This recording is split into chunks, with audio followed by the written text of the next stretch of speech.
Okay, let's go. My name is Robert Franklin. I'm conducting an oral history interview with Sharon Kent on July 26, 2016. The interview is being conducted on the campus of Washington State University, Tri-Cities. I will be talking with Sharon Kent about her experiences growing up in Richland. The best place to start is at the beginning. So, when and where were you born? When was I born? Yeah. 1941. I was born in Salt Lake City. Okay. But we were one of the first people that moved into Richland. In fact, we lived in Moses Lake and Sunnyside until the prefabs were built. Okay.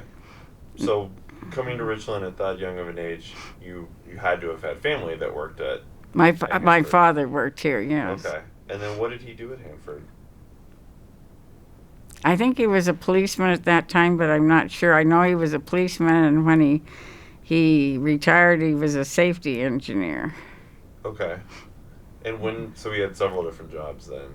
Yeah, right. And when did he retire? Well, he died in 2000. Oh, wow. He lived for quite a long time. Yeah. And probably 1980 would be my guess, but I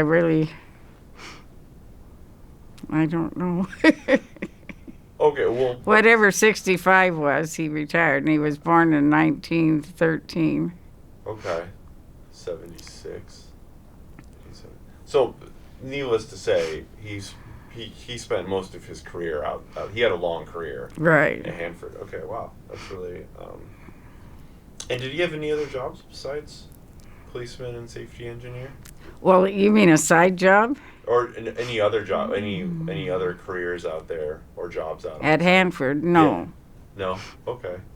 Do you know how your father found out about jobs? What was he doing before he came? It was a plant in Utah, and a lot of people came from it, and I can't remember the name, but a lot of people came from that particular plant. I don't know if they went there, and I guess they went there and told people about it, and a lot of them came here. Do you know what kind of plant it was? No, I don't. Okay. Do you know? Did your father talk much about his work as a policeman? Maybe not during the time, but after. Did he talk about where he patrolled or anything interesting he saw or? No, not that I can remember. We just, talked about what I remember. One time he said, "This is probably too far." Somebody asked him if he knew what they were doing here, and he gave this answer, and he says, "Sir, don't say that to anybody." So he'd figured out pretty close what they were doing, but I don't know. I was young enough, that, in fact, my first memory is the day that Japan surrendered in the Second World War. And I can remember we lived in a prefab, and the sirens were going. They had sirens at noon and different sirens. And my mother and all the people were outside yelling. And I can remember my mother says, "Our brothers are coming home, our brothers are coming home." And that's my first memory. Oh, wow. So I don't remember any of the problems, people had during the war with lack of this and that, but just the prosperous time. Right. And what size of prefab did you live in?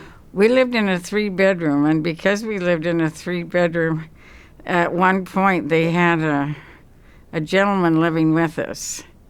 Oh. And I don't remember that, but right at the very end before we moved, just before we moved, Mother had the 3rd baby, and we didn't have anybody living with us. And I remember it must have been a peach orchard, because I remember peach trees. Oh, wow. That makes sense because most of the prefabs were on the western side of Richland at that time, which had been orchards. Right. And I've heard stories from other people about all of the fruit orchards that were there in that side of town. And so where did your family move to after the prefab? We moved to 321 Goethals, which is now 321 Jadwin. And that was an H house. and it's pretty close to. I forgot the school. Lewis and Clark. Okay. And we were real close to. There's a market there and a gas station, and I remember, we didn't have freezers in our home then, so there was just one house between us and the market, so we would rent a space in the freezer and go get it. And I remember going in there once and pushing the alarm button. Oh, kids! I thought, oh boy, I was a pretty good kid, but. Did you know that it was an alarm button? Yes, I did. Oh. A troublemaker. Not usually. Not usually. And how long did your family live in the H house for? Well, the family, I got married in 1959, the end of 59, and they were still there. Oh, wow. They moved out of the H house when, Sterling was 3 years old, and he was born in 1966, so 69. Oh, wow. So then your family purchased the H house after Yes, Richland? they did. After Richland became a private They did. town? Do you know offhand how much they would have paid for that? What comes in my mind was $7,000, and my husband-to-be lived around the corner and up a ways, and his two-bedroom prefab, I believe, was between $2,000 and $3,000. Oh, wow. So you grew up next to how did you meet your husband-to-be? Well, he lived, like I said, close by, but where we actually met was at church. Okay. And there was a group of young people that would get together because there were soldiers here. Mm-hmm. And then there were people like my husband that had been in the Korean War and had their education, and they still weren't married. So there were a lot more men than there were women. And so one summer when a lot of the girls left, they went down to a younger age girls that were part of this group. And my husband happened to be the oldest, and I happened to be the youngest. And how much older was your husband? 13 years. Oh, wow. Yeah, that's what my mother said. But she didn't know how old he was until at the reception. Wow. And what age were you when you met him?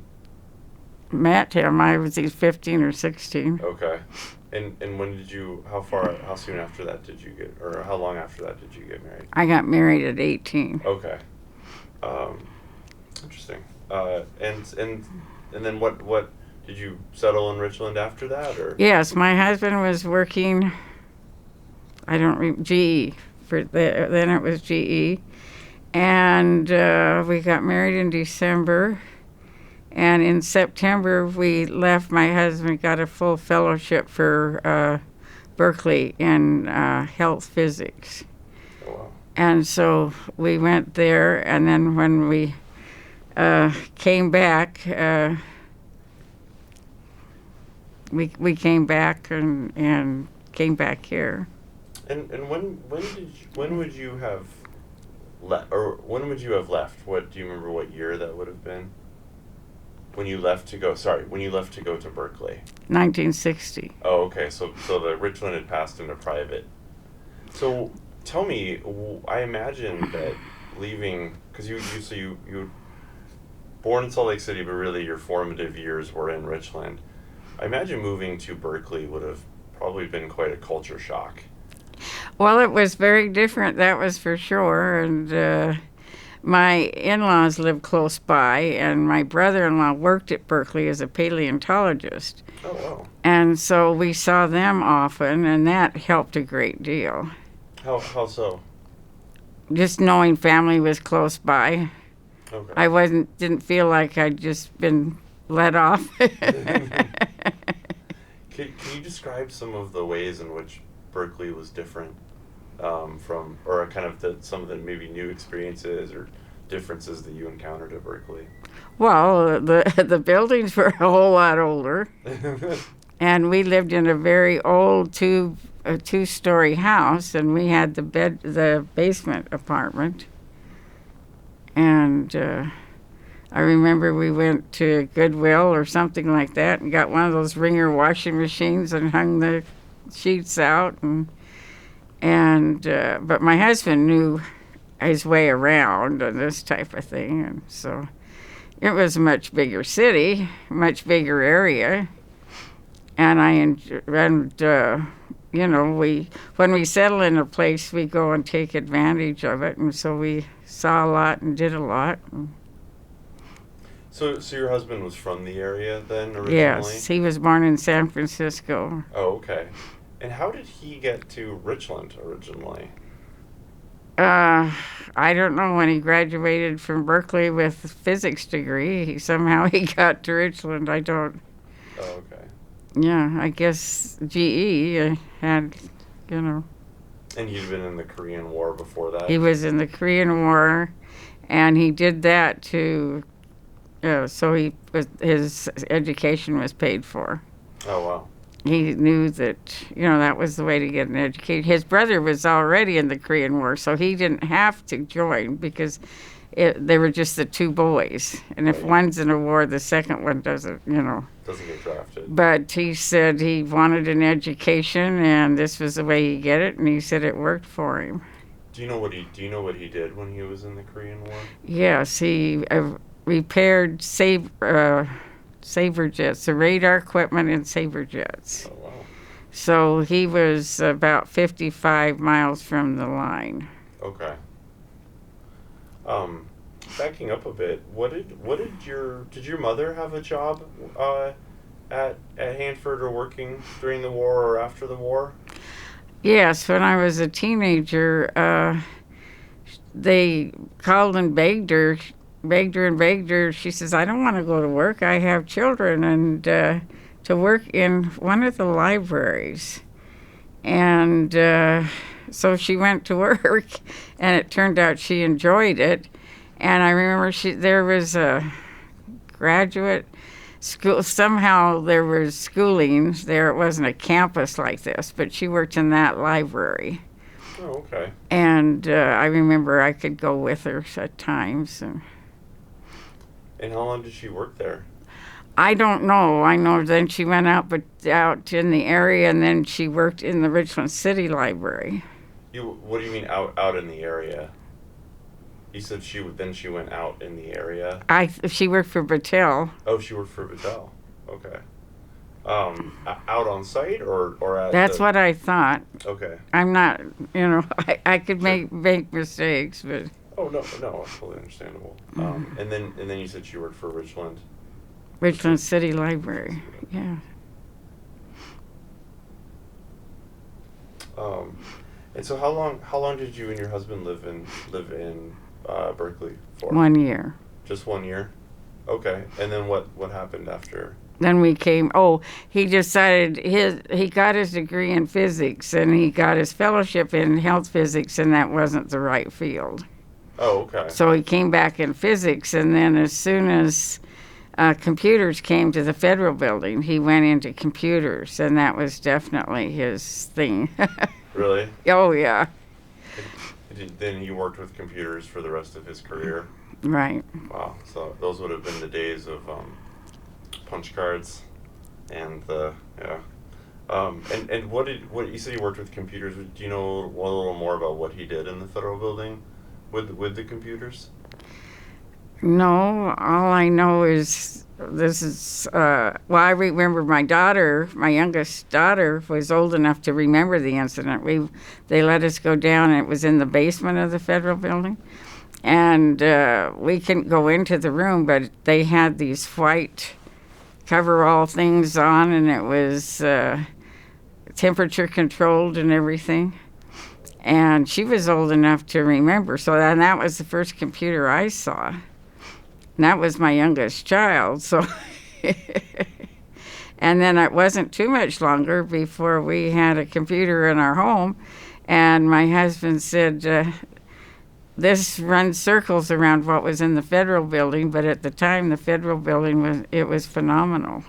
Wow. So was it a large rooms mainframe? And rooms, yeah, room after room after. Wow. Do you have any siblings? I forgot that. I do. I have 2 sisters and 3 brothers. Older, young, I'm the where are oldest. you? You're the oldest. Okay. So they were they all born in Washington? Well, my sister, just younger than me, she was also born in Salt Lake City. Okay. And the others were born in Washington. Right, Richland. Okay. What's the age difference between you and your youngest? Youngest? Yeah. 19 years. Oh my. That's a good span. And how many children did you have? I have 5. 5 children as well. And when was, and you said your son was born in 1966? 60. Oh, the third son, or the fourth son was 66. Oh, okay. The oldest was 1960. Okay. And then I had 4 sons, and then in 1972 we had our daughter, and she was born on the first day of school that my youngest went to first grade. Oh, wow. So I've never had much alone time until the last 10 years after my husband died. Oh, probably some peace and quiet in the house. Yeah. I'm surprised that you haven't asked me about what life was like when I was a child. I had some interesting... I was getting there, but okay. No, go ahead. Well, what I remember is before the houses were owned, there were no fences. So there were no big dogs. Interesting. And, you didn't own your yard. And so you just walked through, and everybody, we just walked through the middle to go to the grocery store and whatnot. And I liked it that way. I didn't have any problems with the neighbors. Some of other people did, but I, as myself, didn't. And it was just so different once they bought the houses and built these fences. And, of course, then that's when the big dogs come in.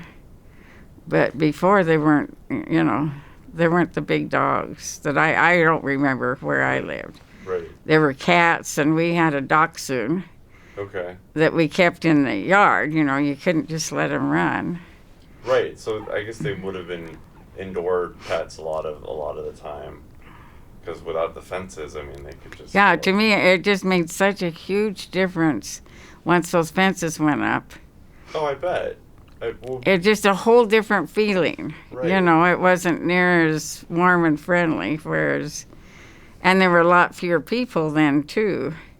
You felt like you knew everybody. In fact, I think it was only about 20 years ago before I went anywhere that I didn't see somebody that I knew. Wow. And then all of a sudden I go places all the time that I don't know somebody. Right.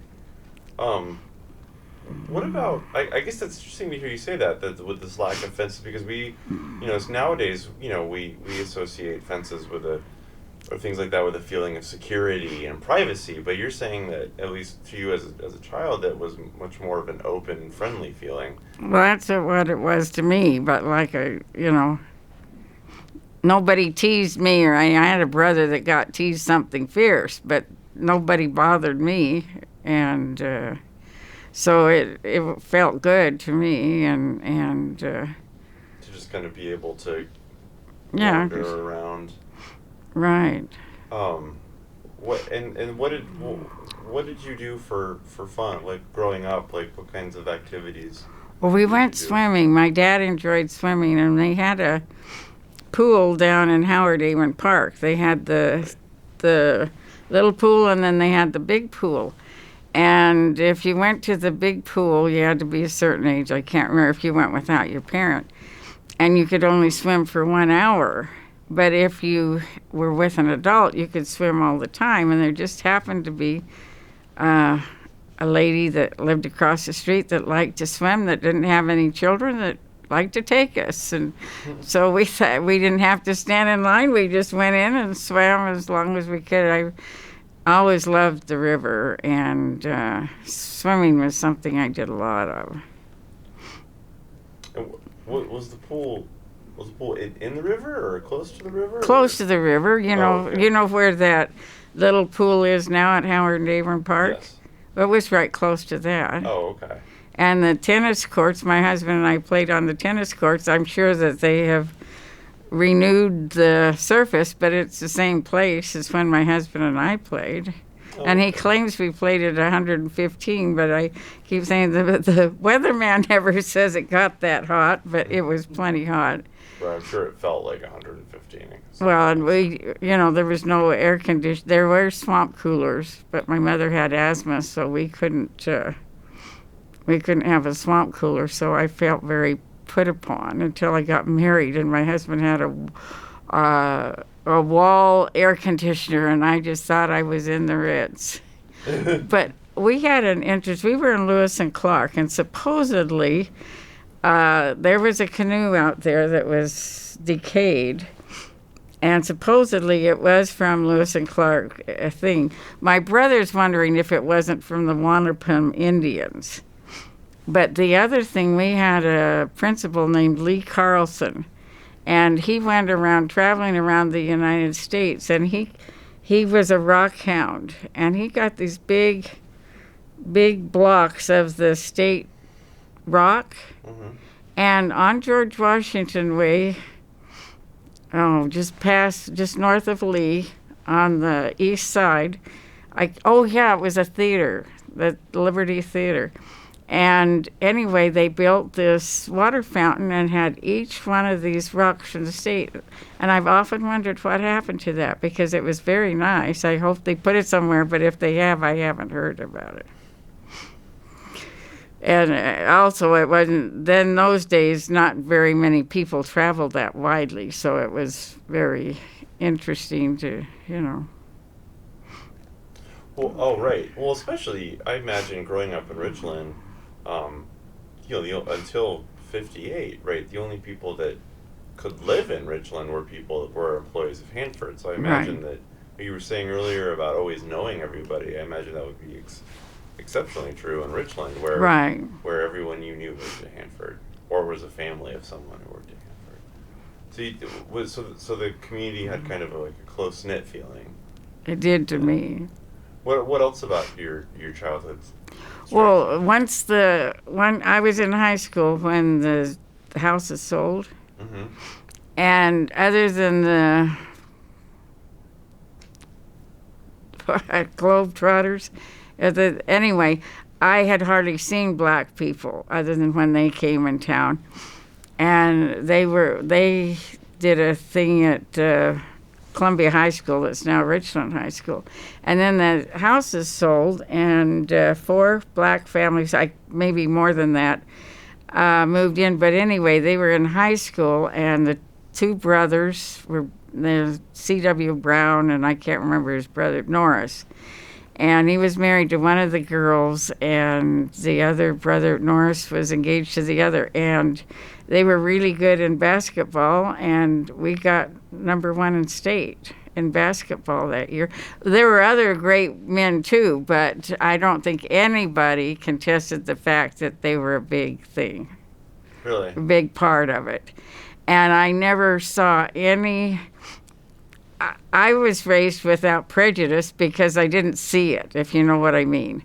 And another interesting story is I went to high school with Sharon Tate. Really? And the incident I remember is I was in the bathroom, and there was a lady, a woman, a girl, I guess. And anyway, and Sharon Tate were there by the sink, and this big black girl asked her if she would help her, and she says, very graciously said yes. I mean, you just didn't see any prejudice, and that was my, so when I hear about this other stuff, in fact, people would come to our high school. This one girl just came from the South and was talking about all these murders and this kind of thing, and I just hadn't seen it. You mean of during the civil rights era? Right. Like I say, I saw and other. I saw no prejudice whatsoever. It's very interesting you mentioned Sharon Tate, because I used to ask that question of people who grew up here, and I'd never met anybody yet who had actually met her. Did you know her well, or did you? No, Just know her? I knew she was in high school. I never had a class with her. That was the closest. Okay. But she was very great, and everybody knew she was going to be a movie star. She made no ifs, ands, and buts about that. Really. And then she was Miss Richland, which was one of the last Miss Richlands. Right. And then she had moved away, and She moved to Germany just a few weeks later, and she knew when she became Miss Richland that she was going to do that. But right. And then of course you obviously remember the tragic event that happened to her. in fact, I think I lived in California at the time. Oh, really? I think I lived in Los Angeles County when it happened. Oh, wow. Did you have any other friends that knew her, or had had grown close to her, or kept in touch Not with that her? I'm aware of. Okay, that's just interesting to finally met somebody who had actually had some sort of experience with her. But I was just very overwhelmed at her beauty, and how gracious she was and patient, and That's great. Do you remember? So I guess you would have been gone for the civil rights activity in Kennewick. There were marches. But What year was that? I was. 64, 65. We were back. Oh, Oh, no, we left again in 65 and 66. Okay. But I don't remember. So I'm sure you're. Did you ever go much to the other two cities, Kennewick and Pasco, for any shopping or social events or anything like that? I know we did, but I can't. And I remember when we passed East Pasco, you knew where the blacks live, and there was one very lovely house that was a black man's house and whatnot. But and the other thing is, the whole time I was growing up, if I ever saw a Hispanic person, they were in the field working. Did any of them live in Richland? Do you reckon? If they did, I wasn't. Like I say, the only time I saw them was when we drove to Sunnyside and they were working in the fields the whole time I grew up. Okay. And my daughter worked at Wiley School in Pasco, and first grade, and the Hispanics live where the black community was now. Right. And that has definitely changed. Right. Yeah. Pasco is heavily Hispanic now. Well, can you tell me about civil defense growing up? I mean, because you would have went to school, have been in school at the high, kind of the real high point of the Duck Cold and War, roll. Yeah, exactly. What can you tell me about that? What you remember about that and how it made you feel? Well, I can remember my father was in safety. Right. And he also, on side jobs, he went around teaching first grade and things like that. So we were really into that kind of thing. And we were very safe. But I remember the duck and roll, and I remember is it Jason Lee that was built, and it was a bomb shelter and whatnot. And I don't think Lewis and Clark was built that way. Jason Lee was built later. And, we were told what to do, exactly what it was. I don't remember, but I knew that, we knew we were vulnerable, and we also grew up with the feeling that as soon as the war was over, the town would be taken apart. Which obviously it wasn't, and I think, I don't know, but I have a feeling the Cold War really kept us in there a lot longer. Now we, I remember hearing about it and learning about it, and the other thing I remember was when I was young, Dr. Corrado came to the house, and I had scarlet fever, and he gave me one of the first shots of penicillin that they were giving the public. Oh, wow. And it was thick green goo. And when was this? I was 5, so it was 46. Oh, wow. That is very early. Yeah, yeah. And so Dr. Crotto at that point, well, they worked for Hanford, and it was very different side and whatnot. But Right. and that was, a big quarantine sign, and it was by Christmas, and like I say, the grocery store was right there. It was Campbell's, and my father, our heritage is mainly Swedish, and my dad had invited all these people for lutefisk. And then they put Swedish delicacy. Yeah, they put this quarantine sign up on our door, and this fish came into the market, and they call up, Mrs. Roos, you've got to come and get this fish. It stinks up the whole store. So that's one of my fun memories. I mean, it wasn't fun for her, but. Did you ever develop a taste for lutefisk? Well, as a few years ago, when I was widowed, they have the Lutefisk Festival every February or March at the Lutheran Church, and I have a friend that is Finnish, and so I called her up and I said, let's go, and she said, I remember, but she went with me. And we said, well, we had no idea where to go in this church. And we just laughed and said, well, we'll just follow the smell. And by gum, there was no smell. They do it differently now. It tastes like cod. I guess it is a cod, prepared. And so we go almost every year now. Oh, wow. But we figured if anybody knew how to prepare it, would be the Sons of Norway. So. Yeah. Yep, that makes sense. So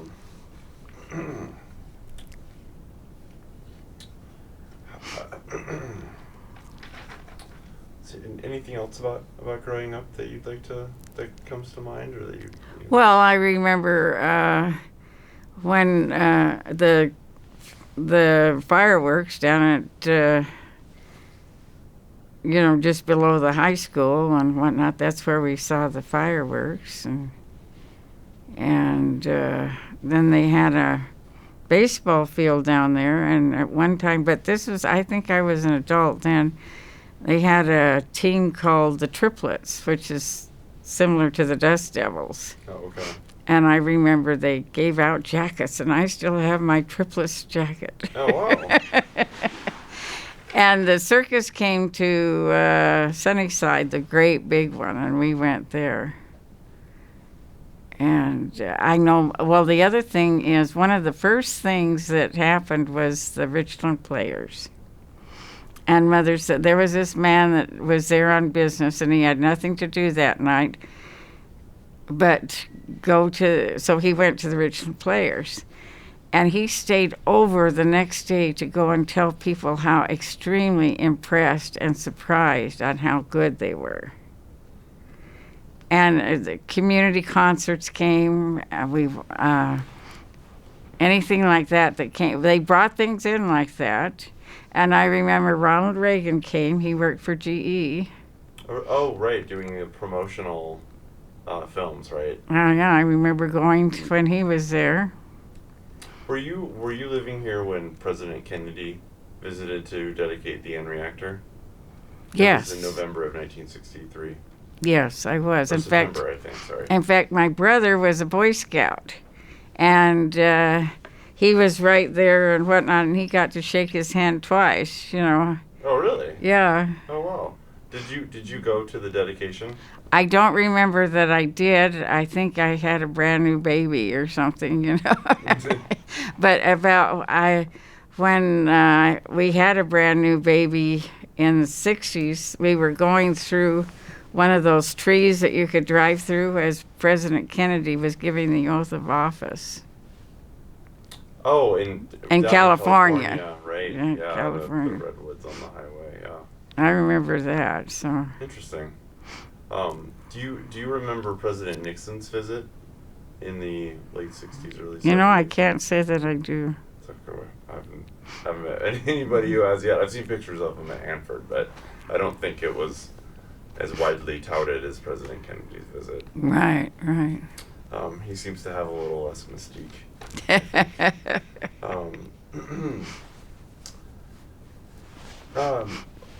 How was it raising? I imagine that. I guess I'd like to ask you to reflect on how the experience of raising children in Richland, and maybe how their experiences would have been different from your experiences growing up in Richland. Well, that's interesting.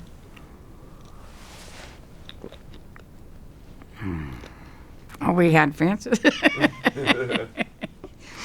And more multicultural. How so? Well, anybody of any race could move in. There were very few Asians and very few Hispanics. But, there. And, that's a good question, but,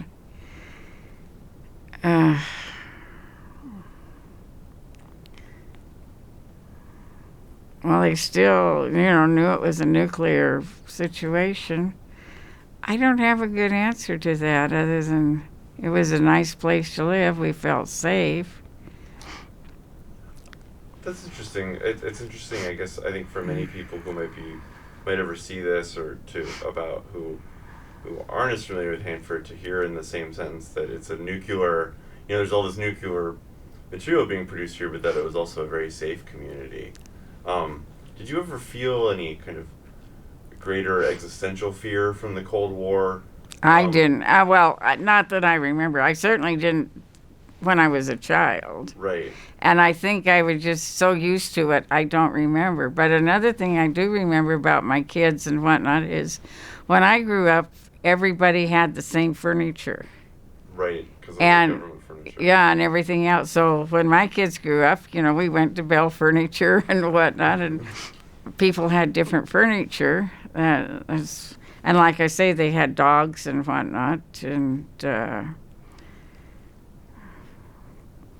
more cars. When I grew up, the men always went to work on buses, and everybody usually had a car, but they had one car.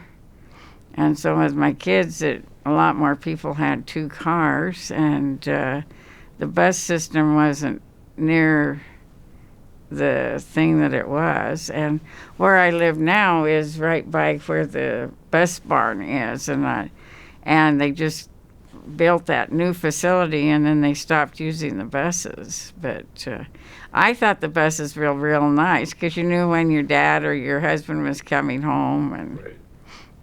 This type of thing. Right. I'm probably a bit safer too, less cars on the road. And well, and a lot less, fewer of us had two cars when the husband had a way to work every day. Right. So then you wouldn't need to take the car with him all the time. So how long did your husband work out on site for? Until he retired. Okay. How long was that? Well, he came in 56 or 57. He was born in 29, and he retired at 65. So, so what would that be, 86? Or something like that. Kind of right when production was starting to drop off. And it says here that you'd been in the same house for 48 years on Saint Street. On Saint Street, yeah. And is that a Alphabet house, or is that a newer? No, it was. We're the only family that lived there. Oh, okay. And it was a Stanfield Nelson house. Okay. And no, it was. We were going to build in that area, and I hadn't picked a plan yet, but we were on our way to buy a lot around the corner. And I said, "Hey, look, this house. Let's go see if we can walk through." And we walked through, and I says, well, that's what I want, build it over there. And they said, why not here? And I says, well, you've already picked out the carpet and whatnot. I'll probably have one new house. I'm going to pick out everything. They says, it's on hold. And I'm real glad I did, because I have 4 little boys, and they had all these things done, the people that build from scratch run into all these problems. And the cabinets were in, they were beautiful. They built them right in there. Wow. And they were beautiful. They were walnut. I loved walnut. And they did, and outside the patio, there was a hole there, and I said, I can't have that. So they custom built a beautiful bench that we sat on top of, where the window was for the dryer. And I've been there 48 years, and there isn't another house in the world I'd rather live in. Oh. I wish everybody felt that way about their house. Wish I felt that way about my house, honestly. Did any of your siblings ever go to work for Hanford? Hanford. Did any of them stay in the area? Well, my brother Richard is here now. Okay.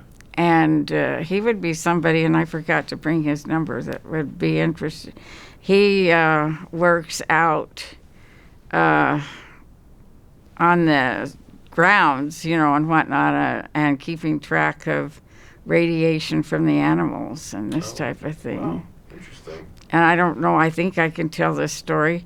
This one man came to him and he said, there's a building out there, and these people won't let me go in and check on things. And he says, there's some birds on top of this building. And he says, I had an idea that they have a lot of radiation, and they won't let me in. And so he and Richard went and said, we're coming in, and the birds were full of radiation. By the time they decided what to do about it, they were in Argentina.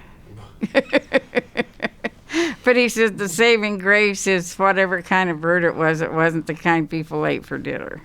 Oh, right. So at least there's that. It'll have to work its way through another couple animals to get into the human food stream.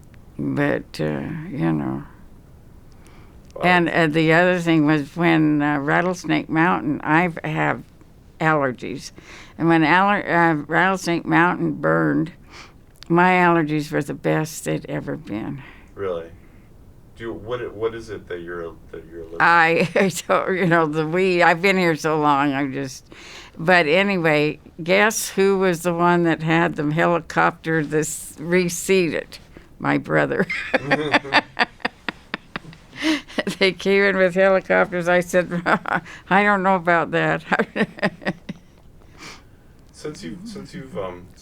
We talked a bit about how the neighborhood changed or how the town changed from in '58 when things were when they privatized, and you said some African Americans came in, fences came up and things. What changes have you noticed in your house now, where you've been living for almost half a century? Well, yes, we were one of the first houses in that area. Right. And where Linwood Park is now, I don't know if you're familiar with that. But anyway, when they put the park in, it was in the paper, and I think on the news, there was this big oval spot that they couldn't get grass to grow. And Mark says, well, I know what that is. That was clayed in for water for the horses. There were horses out there. Oh, right. Like someone's ranch. Yeah. Only what was interesting was the mobile home park was, this was my house, and this is where the horses are, and the mobile home park was there. So, so anyway, he says, well, that's what's the matter with that, and so, yeah, we were one of the first ones. And so it's really built up. Oh, yeah, I imagine. And my kids, we moved there just before Sacagawea was built. And so they went to Jason Lee, I believe. And one day, the 2 older ones went to school. The two younger ones didn't go to school yet, and they horsed around, and I didn't have a car that day, so I told them get out and walk, and it was quite a ways, but they'd only walked a couple of blocks, and the bus that were picking up the kids more north was passing by, and they said, they're from our school. So the kids said, we only walked a couple of blocks, but they weren't late again. And then after that, they went to Sacagawea and then Hanford. Okay. And when was Hanford built?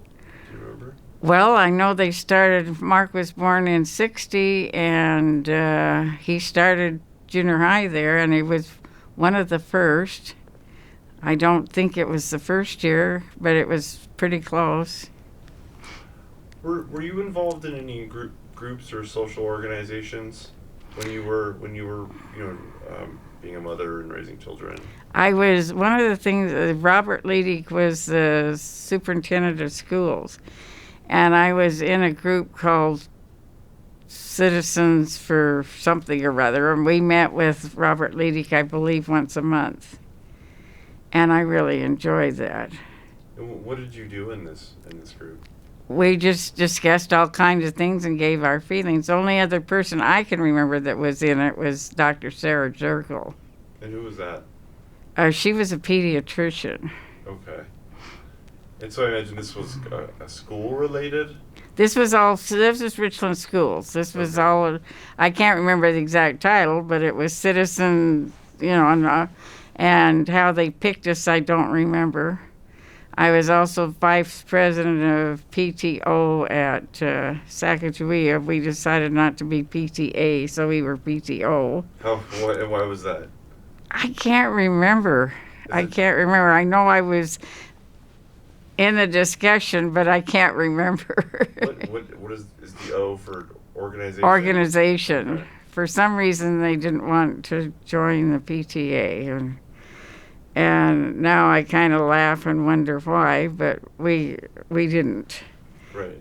And I was in Girl Scouts. In fact, there's a house on Falley, George Washington Way in Falley, that was unused at that time, but it was owned by an uncle or something it was one of the old original houses. The pre-Manhattan project? Right. Okay.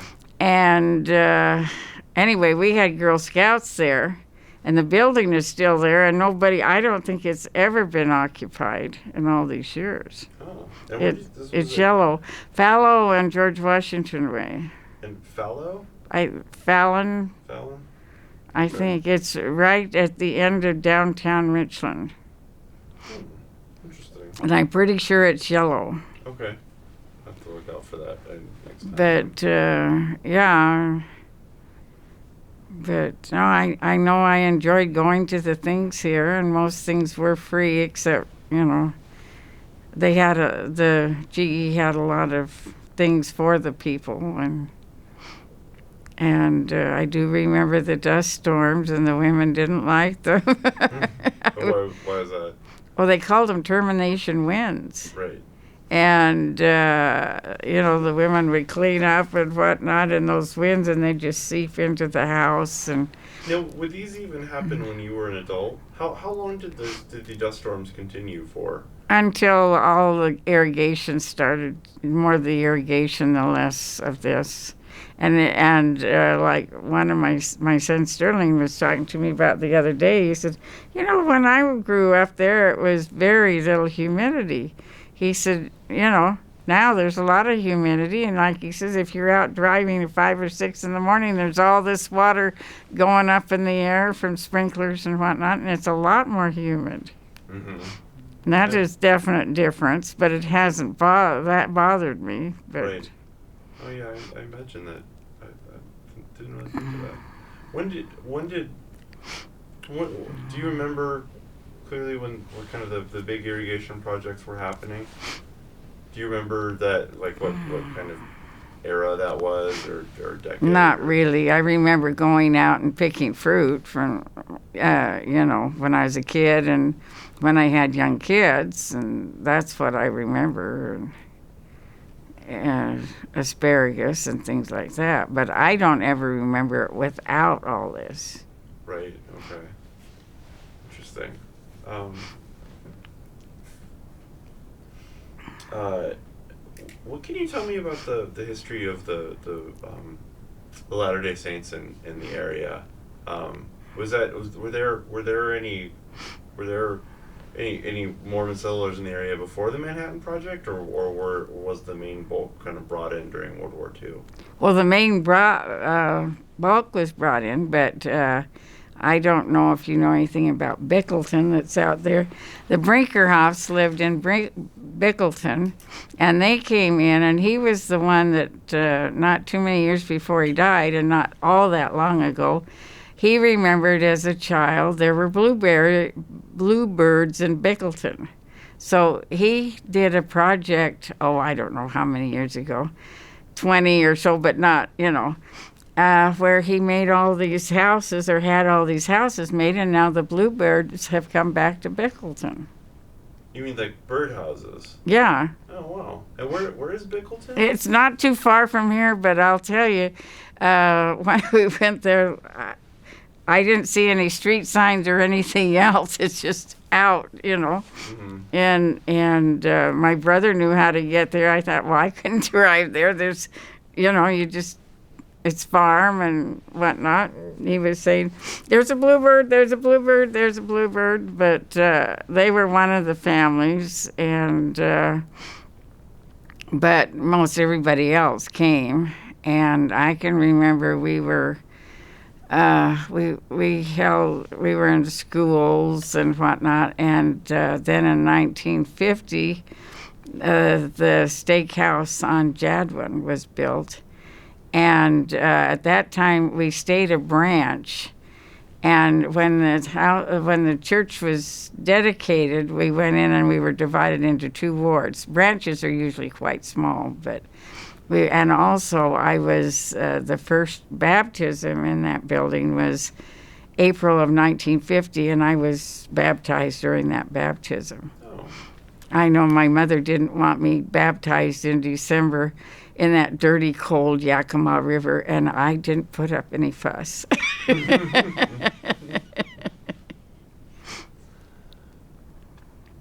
But...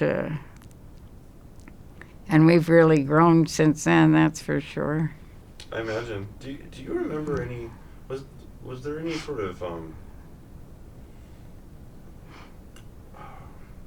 did early LDS settlers or people who come across any hostilities? Were there any troubles between any types of persecution or anything like that? Well, if there was, I didn't see it. But I'm one of those that, I don't, if something happens, I just walk away and it's gone, Right. So I didn't see any of it. Sure. And I don't remember my folks talking about that at all. But, we get in and we do things with the community and whatnot. We usually are quite an asset, and I think we were looked at that way.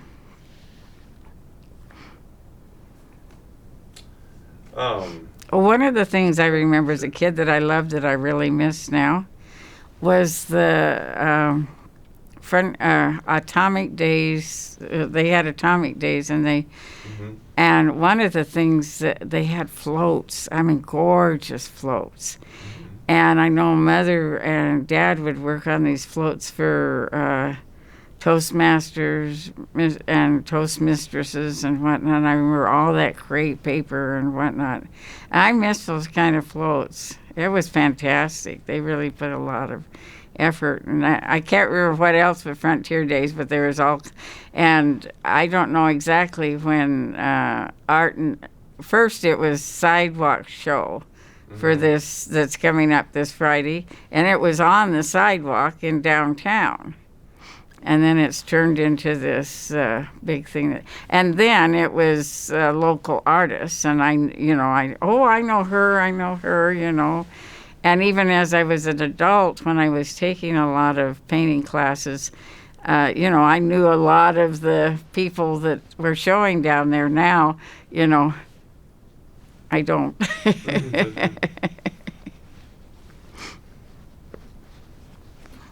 um,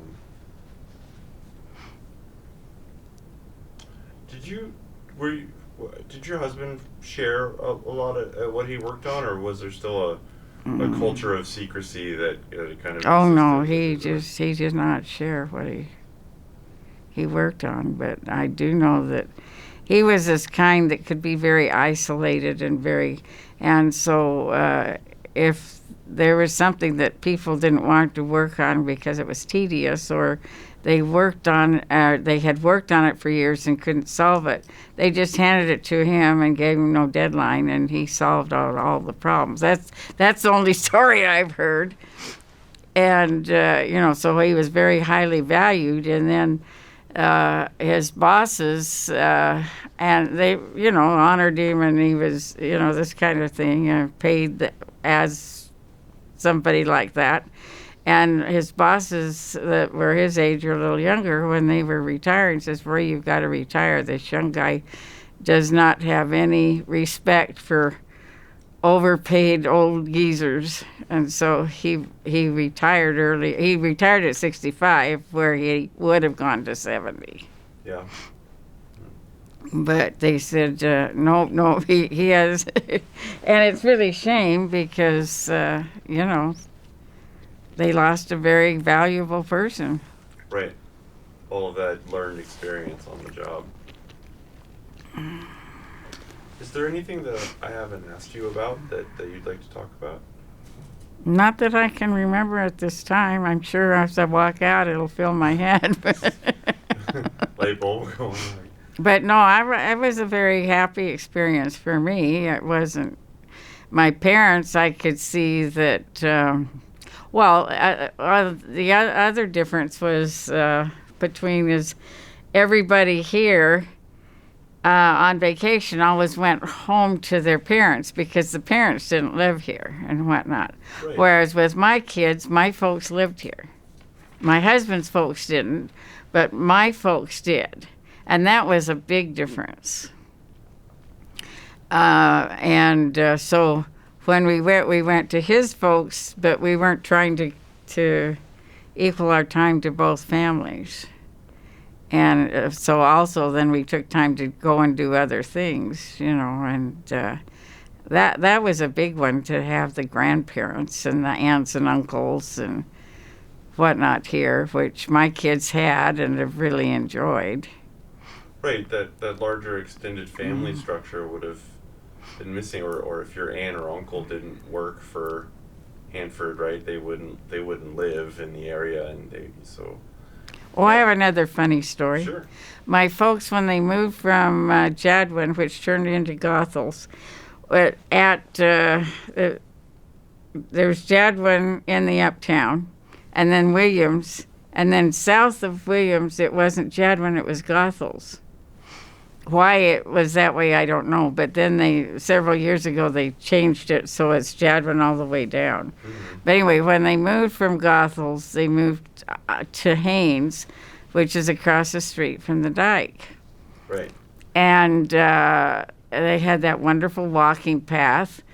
And if you haven't walked on it, it's marvelous. I just love to walk there. But anyway, one year, all these walkers were complaining to the city of Richland about the skunks.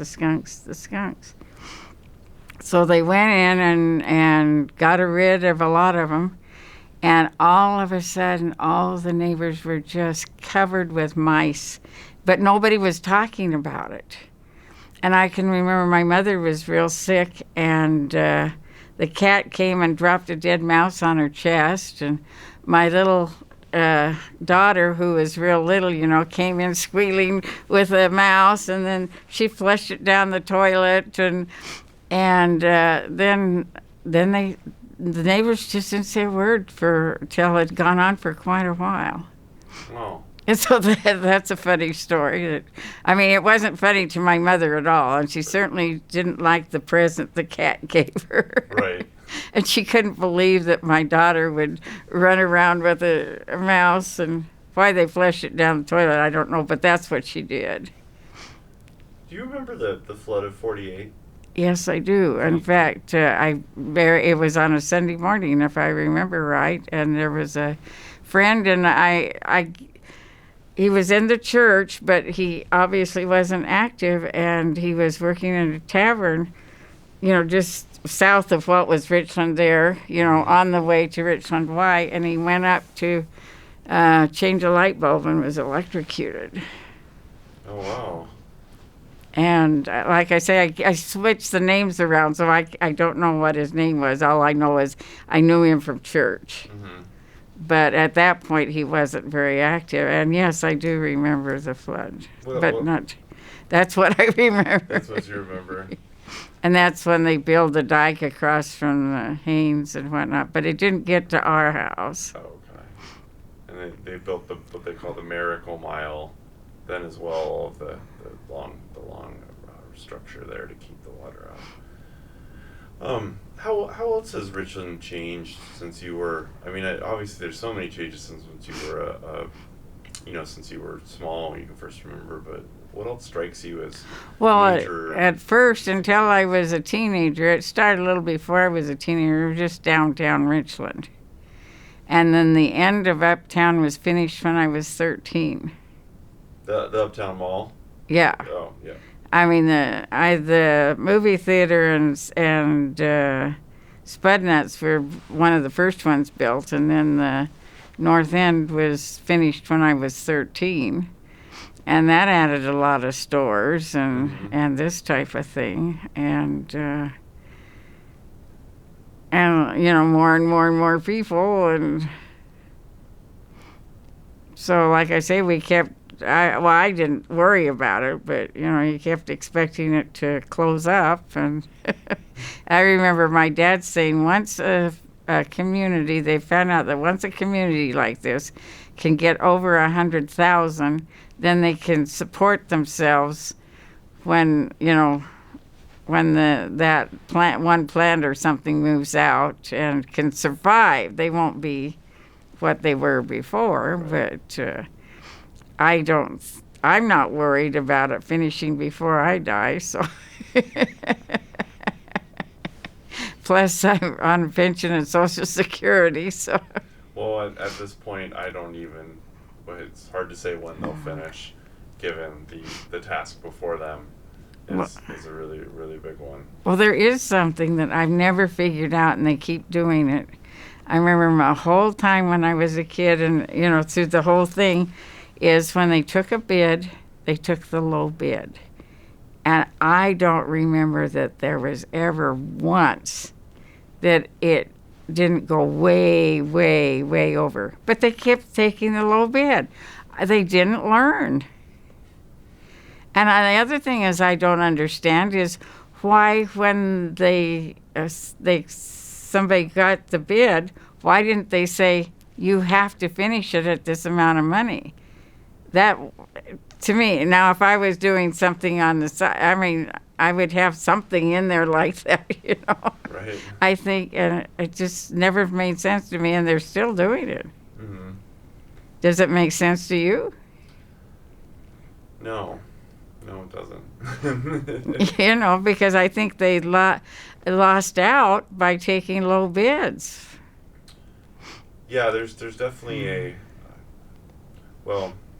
part of the issue is that I think is that they're spending taxpayer dollars, and people want to know that they're getting that they're going with the least expensive option.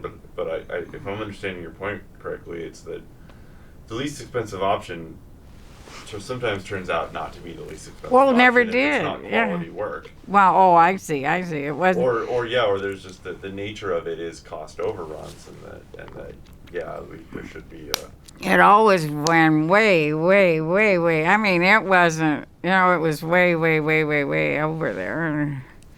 And it never made a bit of sense. Yeah, I've never heard of someone finishing a project at Hanford on time and under budget. Or anywhere close to on budget. Yeah.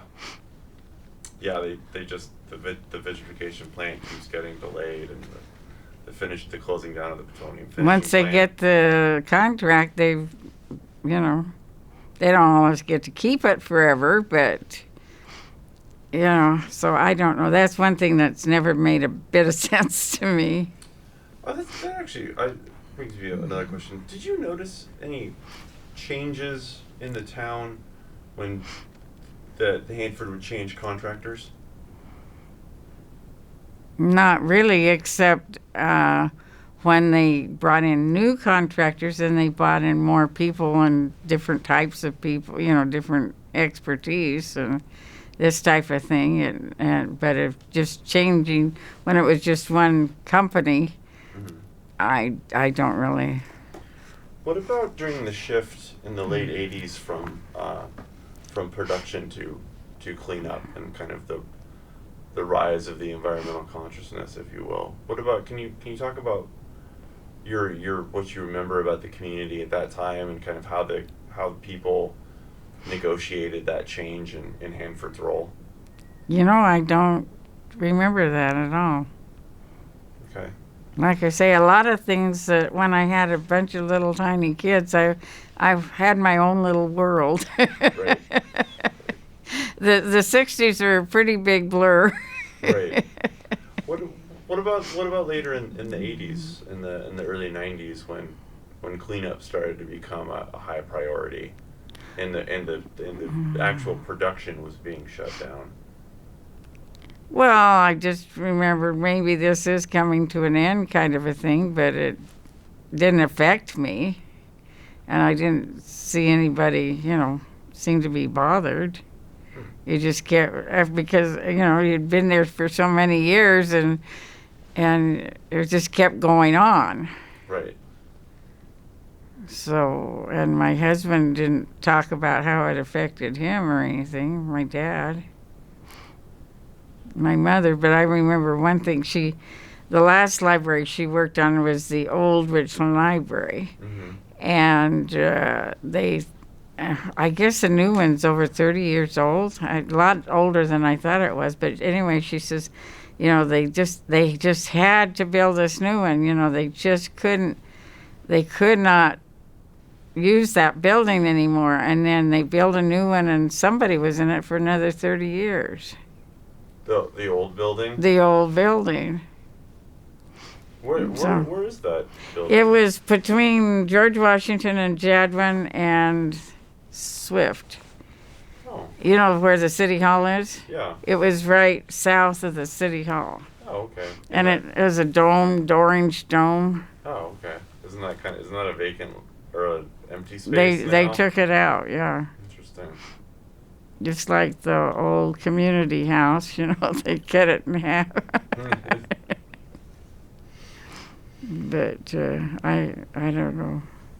And yet, look at the theater, the Richland Theater, it's still there. It is, yeah. And, but the one we went to as kids was the Village Theater, which was just a couple blocks away on George Washington Way, on the other side of Lee. And they had the Westerns on Saturday morning. And so we were there for the Westerns. And the other thing I remember about the movies that's so different from now is that we didn't get the movies for 2 to 3 years until, evidently they didn't make a jillion copies. Right. And we didn't get them for 2 or 3 years. Wow. And I can remember that. So a lot of the big ones, people had gone on vacation and already saw it, but there was enough of us that didn't, that there were still big lines. And that's one thing I remember. You think maybe that had something to do with government procurement, maybe, or the movie theater being run by the government, or do you think it was the availability, just the availability as film was what always entered my mind. Oh, okay. And the other thing is, not a lot of people flew when I was a kid, Right. Because, and I might be way off, but it seemed to me that they were paying about as much then as to go to Arizona as I going to go this Christmas. Air ticket, very few people flew, and it was in the hundreds of dollars. and I'm paying $300 to go to Arizona at Christmas, so, and that's another thing that has interested me. I get, and that, of course, now most of us fly nowadays. Right. Yeah, it's kind of the default. Or we get prepared to drive long distances, which I imagine would have been I imagine getting to Kennewick and Pasco when you were a child would have been quite an undertaking in terms of just. We didn't go roads. very often. We didn't go very often. But the other thing that isn't mainly about here, but I don't know if you've ridden much in Benton City, but there's Acord Road. It's a 2-lane road and not much on the sides, and it goes and a canyon. Well, that's what our highways were when I was a kid. Mm-hmm. And it took, the 2 places we went was either Salt Lake or the San Francisco area. And it took us 18 hours to get to either one. Well, it takes us 10 now. Wow. See, these freeways, they're wide, they're one direction, and you're not looping around, and safer too. yeah. I imagine. The only place you loop around is on Cabbage Hill, really, to any extent, and that has been a big change. But I remember we'd have the kids in the car at 4 a.m. and get to Grandpa's at midnight, Wow. That's a long day. That is a long day. With And kids in the car. yeah, but it was easier than stopping and stuff. Well, we didn't always do that, but, in some ways, when you have 4 little kids, it's easier to do that than to stop. But that's one big difference. But that's just in general, and that's nothing to do with this area. Right. Well, that's still really, really important difference. You mentioned earlier that your parents had worked on Atomic Frontier Days floats. Do you remember which float specifically that they worked on? Yes, they were Toastmasters and Toastmistress. Oh, right. Okay. And I think Dad worked on one Lions. Oh, wow. Was it something they just kind of did for fun to help out?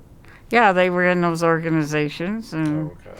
and boy, they put in the work and the designing, and people were, well, when they first moved, when they were just building the place, it wasn't a high educated group of people, and then when it the build and whatnot, so they could come in and the scientists. And then I remember Dad saying when I was in high school, it had the highest percentage of PhDs in the world, kind of a thing. Mm-hmm.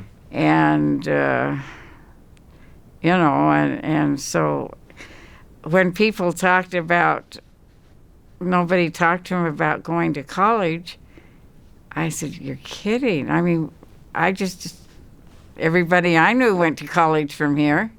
The schools were very good here. And at least the ones I went to were very, very good.